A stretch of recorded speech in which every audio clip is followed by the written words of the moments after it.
All right, guys, welcome to another session of the Transform Sales Podcast, Sales Software Review. I'm your host today, David Majura, and today we have a special guest, which is Rory Baker from Allegrow, co-founder of the company. Thank you for being here. Thanks very much for having me. Awesome. Well, guys, those that are watching, we're going to speak today on how revenue leaders can avoid landing in spam folders. So it's going to be an interesting topic today for those that are watching. But I do want to start with one question, apart from the questions that I want to share with you today, is what was the reason behind creating this company? Was there a challenge you were experiencing yourself and you wanted to solve that? Or you randomly thought about it and you figured it would be something that will help tons of people? Yeah, sure. So back in 2018, I built a marketing automation application and we scaled that up a little bit, started to have bigger customers, and time again, every customer would have the same complaint for this marketing automation app. They would say, hey, we're getting results out of it, but I keep hearing complaints that emails are landing in spam folders. And we thought to ourselves, hey, this is such a big problem. Every single email sending platform has this issue. Let's build a small part of the product that starts to fix that, and it can be a real differentiator for us. Then something kind of weird happened. Every time we would demo the platform to a bigger customer or someone we thought was like, oh, we're so excited about having this customer, they would say, hey, I'm way more interested in what you're doing with stopping emails landing in spam folders than I am, the general marketing automation side of things. So we made the decision at that point to just completely pivot the company early 2021 to just focus on making sure that emails land in the primary inbox, not the spam folder. So that's a bit about the story and how we got here. We didn't just dream up one day that, we should stop emails landing in spam folders. It came from kind of that real challenge that we saw a lot of clients have, and we pivoted into doing it. No, I'm glad you mentioned that because that's something I also deal with. And I've been in this role for the past 6 years, and that's something up to this day we still struggle with, right? So it's a big challenge. It's only getting harder as well. We've seen the Google Sender guidelines come out just the beginning of this year. We've just seen the update on how Google's treating images from certain domains. It's flagging them for spam all the time. So it's kind of this ever-changing landscape that only seems to get more difficult, to achieve inbox placement in as more people send emails over time and our inboxes get more busy.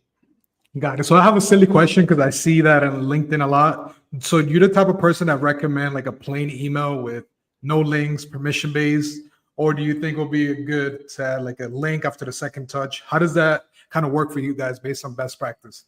Different use cases, you can do different things, right? If you're a double opt-in list, it's completely fine to send links in an email. If you're using a third-party SMTP, it's purely opt-in. You're using something like MailChimp or HubSpot to deliver that message. Those transactional email servers are unlikely to have many issues because providers are really good at knowing, hey, this is a transactional-based email. This is fully opt-in versus something that's outbound. Now, when you get into outbound, which is what I expect most people are focused on listening today, it's definitely what we're focused on at Allegrow. You're picking people you feel are a very, very good target for you. You feel like it's the right time to reach out to them, and you feel like you have a compelling message. Now, you're just going to send that email because you have a legitimate interest to do so. That's higher risk, it's higher stakes, and the filtering is likely to be much more aggressive on those messages. So as a general rule of thumb, we would say in your initial emails, a max of 2 links, including the footer.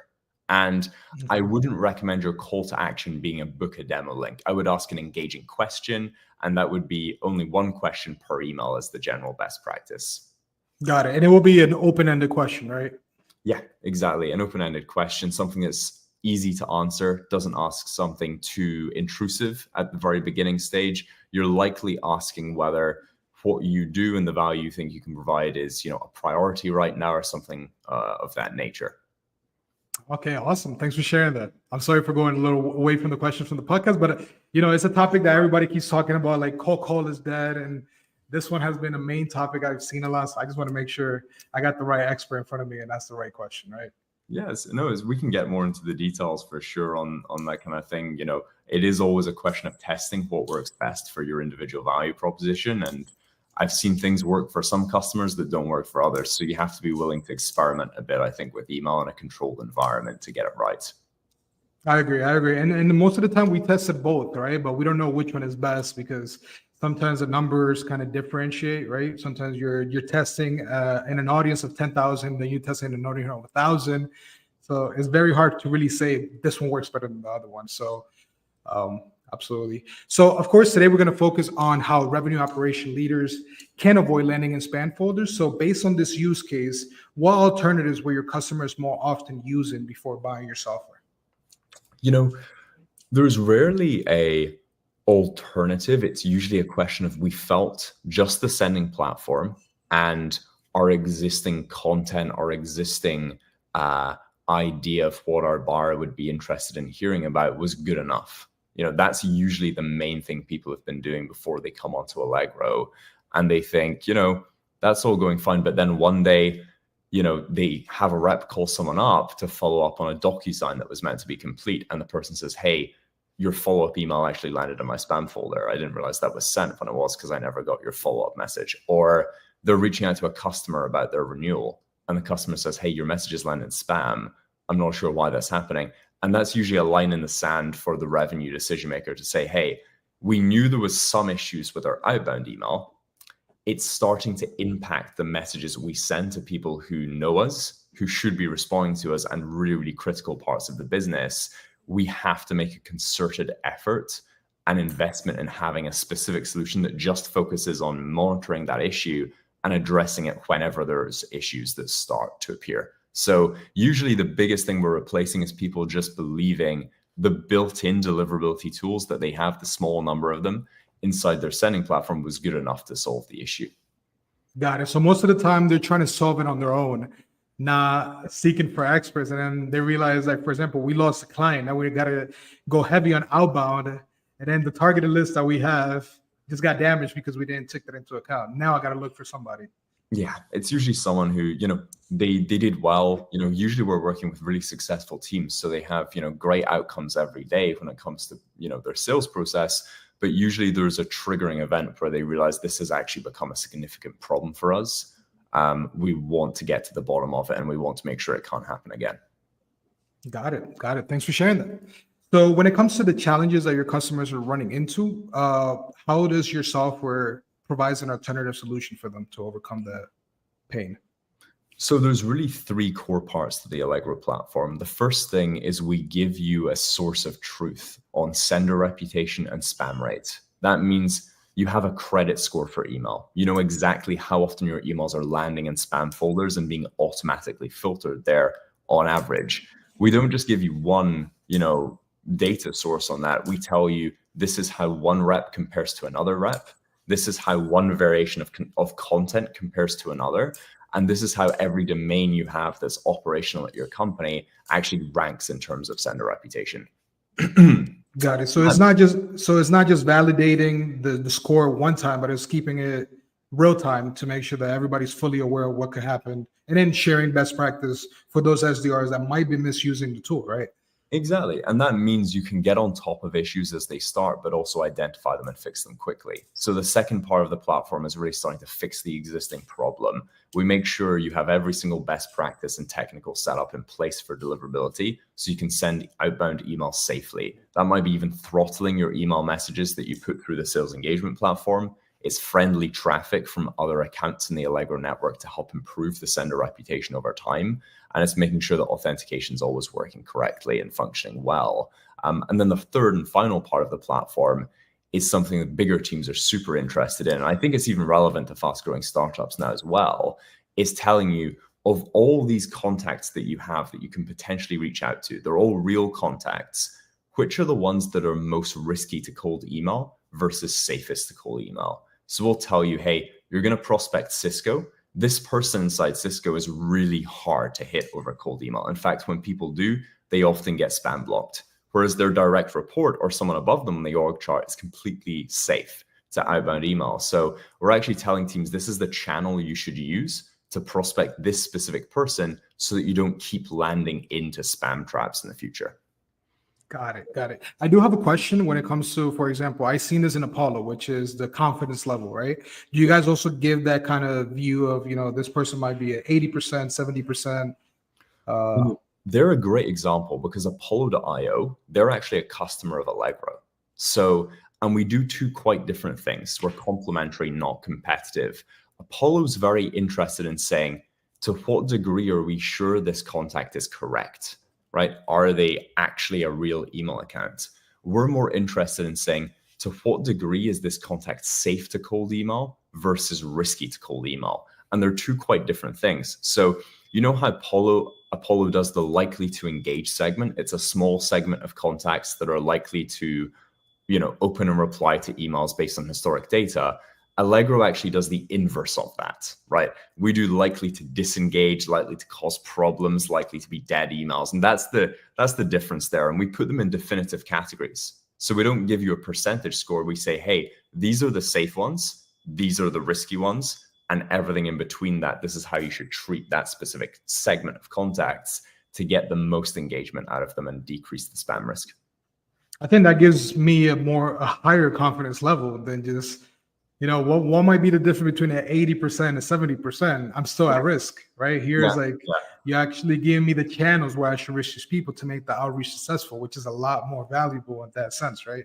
Exactly, because it's all subjective, right? One rep might think 90% confidence isn't quite good enough for them. Another rep might think, oh my gosh, I'll take everything over 50% confidence level. We don't do that. What we say is, hey, this is a category called dead emails. With dead emails, you don't email them, you just call those people. Whereas safe emails, you put them into your standard sequence. We won't get in your way. Email, call them, do everything to them.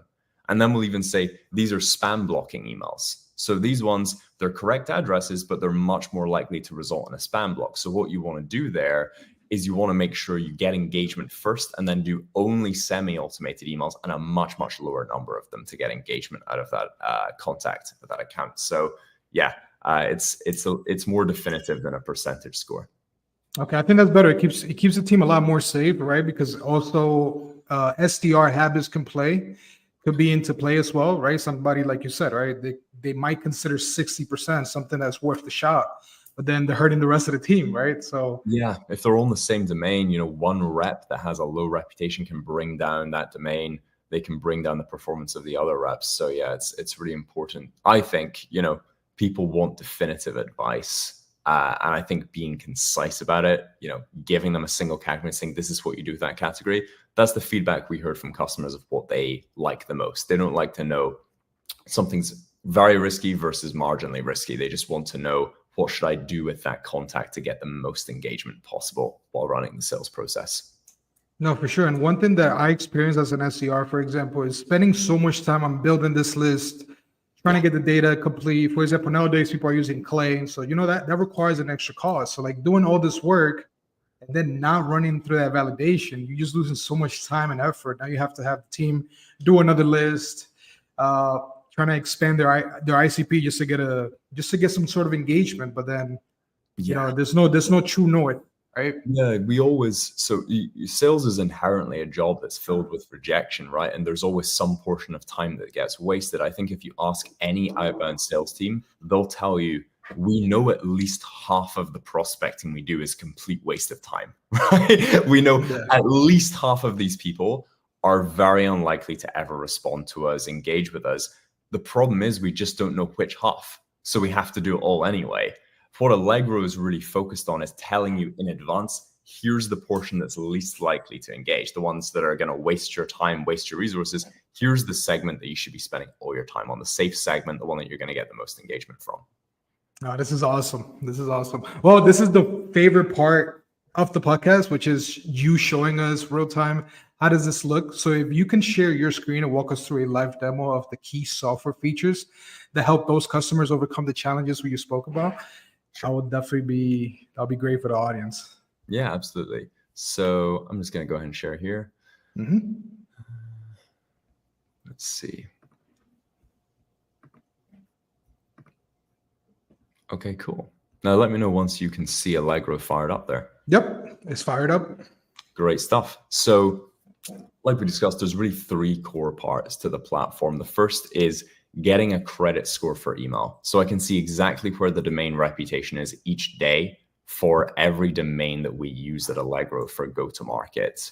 And I can tell, hey, well, why does this domain have a much lower sender reputation? Why is that at 87 versus this one here, which is at 96? We shouldn't be routing our outbound email through that low reputation domain. But not just can I do it on a domain level, I can do it across every single rep inside the company. And I can see how they trend over time. So I can say, hey, if I notice when we load up here that Victoria has a 95% sender reputation, which is very good for an outbound rep, whereas our bottom performer, Sophie, they have a 21% spam rate. Now that's a significant difference. So what I can do as someone in sales enablement, as someone in sales operations, is I can see what is the difference between the sequences that they're running.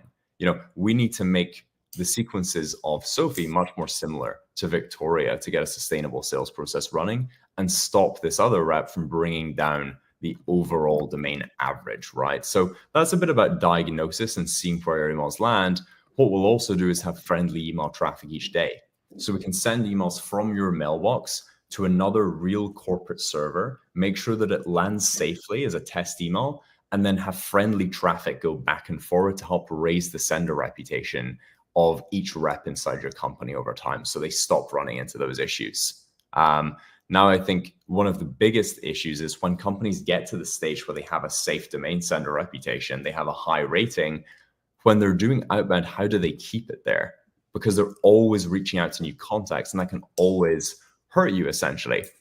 So what we have inside Allegrow is something called the safety net, and this can sit right inside your sales engagement platform. So reps don't need to log into it. It sits right inside SalesLoft or Outreach.io, and will run risk analysis on every single contact that you schedule an email to or add to a sequence. And when we see a high-risk contact, so one that's going to hurt your sender reputation, we stop the email from leaving the vendor and we say, hey, what you should do instead is you should call this person, or you should take a different contact at the same account instead.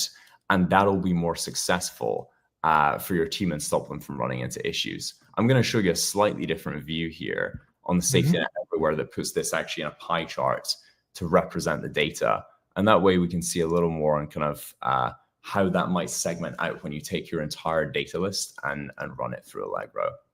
Got it. And in the meantime, while this is loading, I have a question. So for example, you run the data validation, right? In that moment, when it finds a contact that it's not worth sending a message, how does that communicate? How is that being communicated to the team? Is it like in the Slack or in an email or within the same platform? How does that work? Yeah, so it's a really good question. So you can actually set up automations essentially inside your sales engagement platform. So you can say, hey, we want, when we mark someone inside SalesLoft or Outreach, we'll update a custom field that'll say dead email, for example. And you can say, I automatically want all the dead emails to go ahead and be added to a calling only sequence instead. And that means that they get to basically not have to come in and manually do anything. It's just instantly inside a different sequence that keeps them prospecting and reaching out to the very best contacts. Got it. So what I think we have here, and we'll see how we're going, is I'm using, there we are. So we're inside the safety net here, and that essentially shows you an overview of this activity. So we can see a dead email coming into our team member, Anthony. It stops it from leaving the sales engagement platform, and then that can automatically be added to a sequence that'll still let him prospect this account, but without putting his sender reputation at risk. And that all gets reflected in here, but it's also logged inside your sales engagement platform. Got it. So it sends it elsewhere to validate, and then it'll drop the notification, hey, it didn't send it, and it'll stop the cadence, right? Yeah, so essentially, we'll just stop it for that one contact. Got it. Cadence from running, and it's risk analysis. So it's not necessarily just because the contact isn't correct. It's because we're saying, hey, this contact is likely to cause problems, and you'd be better to call them, or you would be better to just pick a different contact at the same account to keep your sender reputation as high as it can be. Got it. Perfect. That makes sense. And I think that gives a full overview of kind of the basics that we get into. Of course, with some companies, it's more about the content, and then we get into content testing. With others, it's about certain reps having spikes in sending, and then we get into throttling. But for today on a high level, I think that gives a really good overview. Awesome. I wanted to ask you, what are the tasks, deliverables, and or people that needs to be involved in setting up this software for this use case? And how long does it typically take to reach full productivity? For implementations, it's open authentication. So people can connect in seconds to the platform. So it's super fast. The people involved are usually whoever's heading up your sales development team. Sometimes marketing, if they have a use case too, if they have big data lists that they need to run through Allegrow, it's going to be whoever owns those data lists and that process. But primarily, you also need buy-in from the people who are conducting the outreach, which is the sales development representatives or the business development representatives, depending on what you call them. But the sellers that are going to market outbound, they're the users of the platform. And then someone in sales ops or rev ops is likely the admin on the platform. Timeline to get it set up is usually around a week across a team of about 25 people. When we start getting into the hundreds, then it's usually a week or two to get them all set up. So pretty fast as far as SaaS applications go. Awesome. And when it comes to KPIs for a RevOps leader, what are the KPIs that need to evaluate the success with your software? So I think people fall into different categories of how they think about a successful outcome on Allegrow. One of the core ones is the engagement that you're getting from emails. So how many new sales qualified leads are we generating over email? How many replies are we getting? How many bounces are we seeing driving that number down, driving those spam blocks down? Those are all core email KPIs.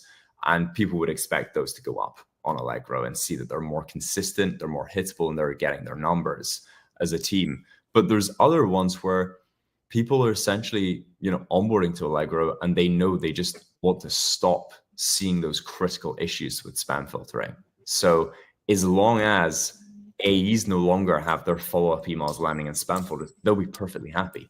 As long as customer success stops seeing emails being filtered into spam when they're trying to get renewals done or upsells done, they'll be happy. And it just depends on what level of issue you had before you implemented a lot of the time there. And then I think there's certain teams that even go higher level. Like one of our customers called Warmly, they saw all their reps at 80 to 120% quota attainment after implementing Allegrow. And they just believe that we're a core part of that tech stack and a core part of enablement for them having reps ramped quickly and hitting quota.